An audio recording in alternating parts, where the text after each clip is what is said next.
We are joined now by Epstein survivor Marina Lacerda, and we should note Marina is joining us from an airport, so if you're hearing any background noise, that's why. Marina, thank you so much for coming on with us. We don't know the charges just yet, but what's your initial reaction to the arrest of former Prince Andrew? Well, first of all, this is a huge step. There has been an arrest, right? So that means investigations will happen. And I think that's what's important here. It's important that they are taking steps. And I think that, as Americans, we need to take a look at ourselves and say, hey, what are we doing here in our country? What are we doing to take action and bring accountability? And I think this is the biggest question. But as for, former Prince Andrew, I'm, very thrilled to say this is just the beginning of what I think is going to be very big. We've seen those fast and furious consequences for some people tied to Epstein in other countries, which we were just discussing. You touched on it as well, but in the U.S. so far, really the consequences have been limited to the professional sphere. Does that feel like the start of accountability that you've been waiting for? I'm in Norway right now. And I just did something really, really big here. And we touched base on Princess Meta. And she actually responded to the statement, to the interview that I did. And I'm so grateful for that. And doing something in the UK that I did, towards and asking Prince Andrew to come forward and come clean and bring accountability was something that took very long. And he had no answers. But yet the UK was able to come forward, take action. And that is a big thing. And I really can't seem to understand why we are just holding on and taking so long to start investigations. We have a lot of proof here on these emails with, Epstein going back and forth.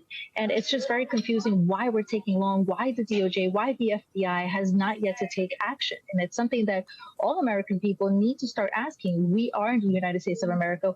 We demand justice.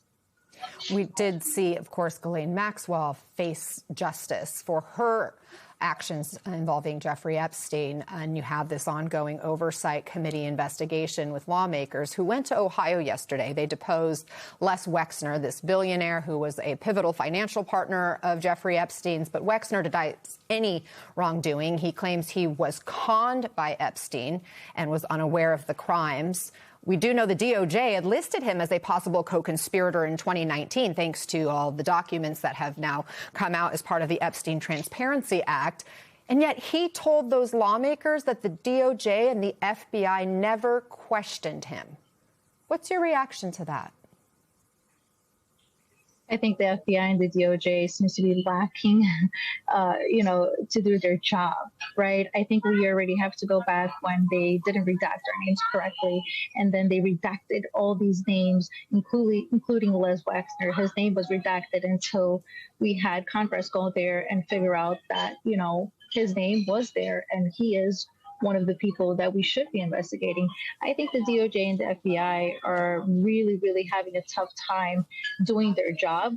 And I think that, we need to find other ways to figure out how we're going to investigate this and move this forward, because they're not able to keep up with their job, but they are able to keep up and redact the important and the rich and the prominent men that we do know.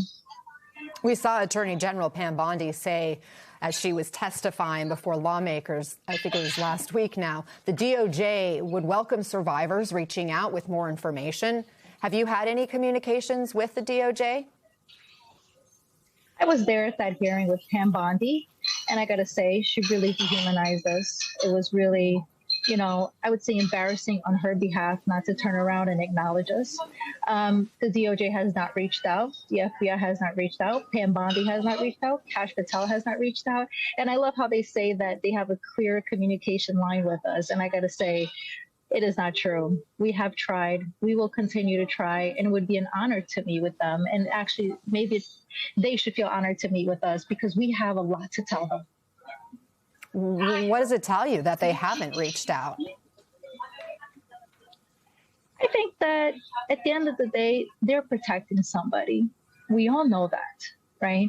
But the question is not only who, it's how many people are they protecting?